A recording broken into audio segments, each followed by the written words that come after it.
Halo semuanya, saya Febrian Sukmajaya dari Politeknik LP3I Jakarta. Di sini saya ingin memperkenalkan ke kalian semua tentang apa itu manajemen sumber daya manusia atau yang sering disingkat sebagai MSDM. Mari simak video ini baik-baik.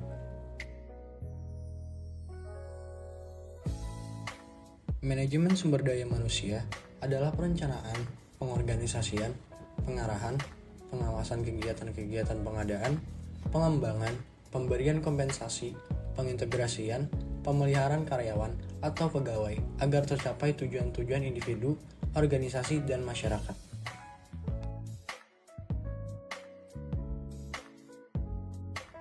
Lalu bagaimana MSDM menurut para ahli?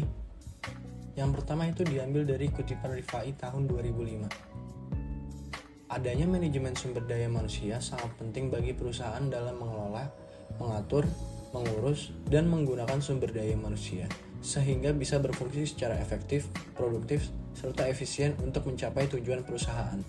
Lalu ada kutipan yang diambil dari Anseni, Kekmer, dan Pawire tahun 2002, yaitu manajemen sumber daya manusia memiliki berbagai macam tugas berkaitan dengan usaha untuk memiliki, melatih, mengembangkan, memotivasi, mengorganisasi, dan memelihara karyawan perusahaan.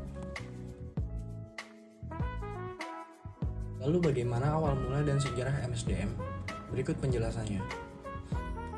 Bidang sumber daya manusia mulai terbentuk di Eropa abad ke-19.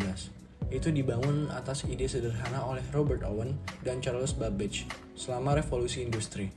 Orang-orang ini menyimpulkan bahwa orang sangat penting bagi keberhasilan suatu organisasi. Mereka mengungkapkan pemikiran bahwa kesejahteraan karyawan menghasilkan pekerjaan yang sempurna. Tanpa pekerja yang sehat, organisasi tidak akan bertahan. Sumber daya manusia muncul sebagai bidang khusus di awal abad ke-20, dipengaruhi oleh Frederick Winslow Taylor. Taylor mengeksplorasi apa yang disebutnya manajemen ilmiah, atau kadang-kadang disebut sebagai Taylorism, berjuang untuk meningkatkan efisiensi ekonomi dalam pekerjaan manufaktur. Dia akhirnya berfokus pada salah satu input utama ke dalam proses manufaktur tenaga kerja yang memicu pertanyaan tentang produktivitas tenaga kerja.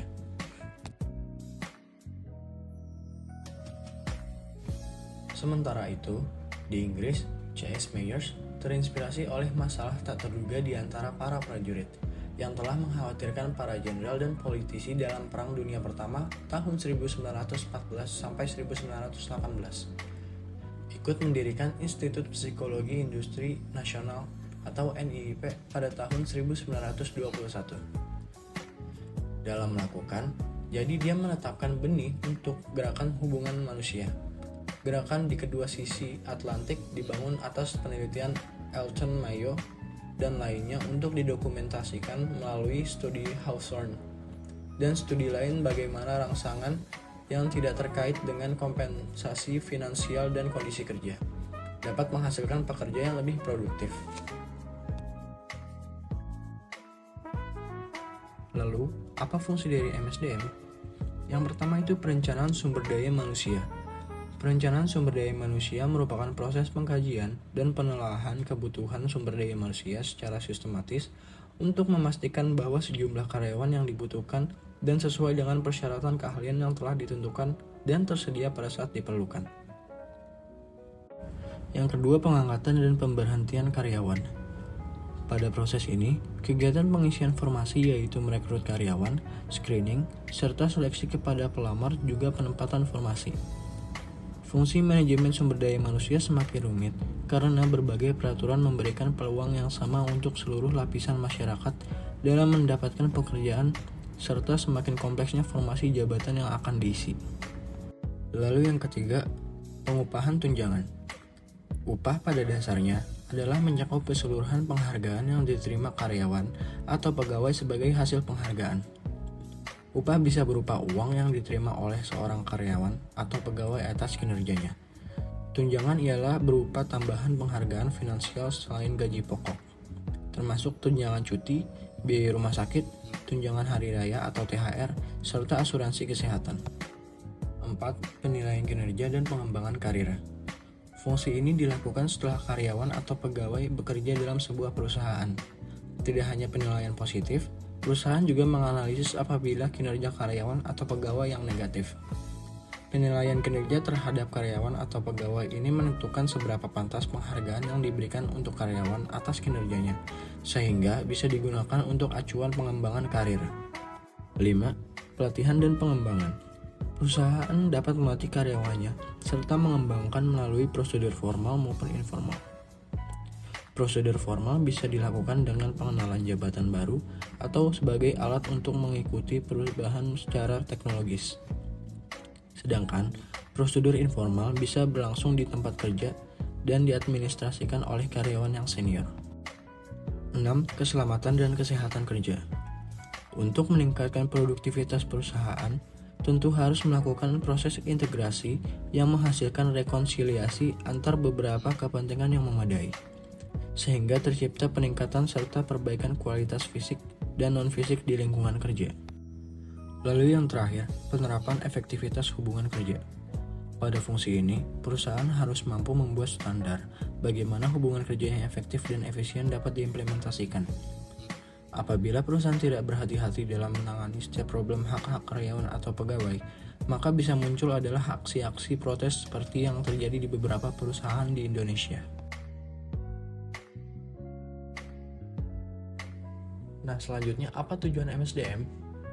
Yang pertama itu mengembangkan sistem kerja dengan kinerja tinggi yang meliputi proses perekrutan, seleksi, sistem insentif, serta pengembangan manajemen dan aktivitas pelatihan yang terkait dengan kebutuhan perusahaan. Lalu, mempertahankan serta memperbaiki kesejahteraan fisik serta mental pegawai atau karyawan.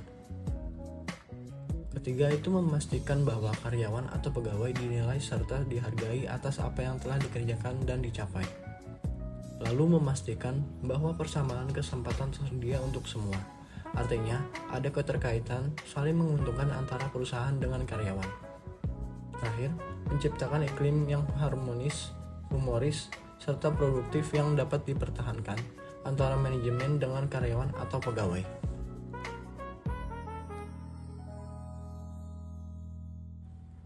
Lalu manfaat dari MSDM.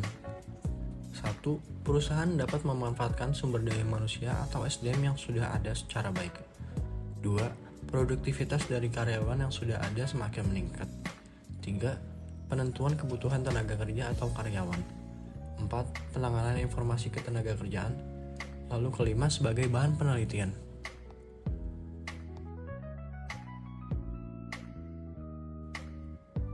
Lalu bagaimana perkembangan MSDM sampai saat ini?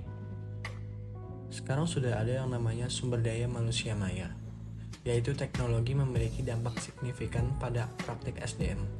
Memanfaatkan teknologi, membuat informasi lebih mudah diakses dalam organisasi, menghilangkan waktu melakukan tugas administratif, memungkinkan bisnis berfungsi secara global, dan memangkas biaya. Teknologi informasi telah meningkatkan praktik SDM di bidang-bidang berikut. Yang pertama itu perekrutan elektronik, kedua sistem informasi sumber daya manusia, lalu yang ketiga pelatihan. Terima kasih karena telah menyimak video ini baik-baik. Jangan lupa berikan like dan komen. Terima kasih.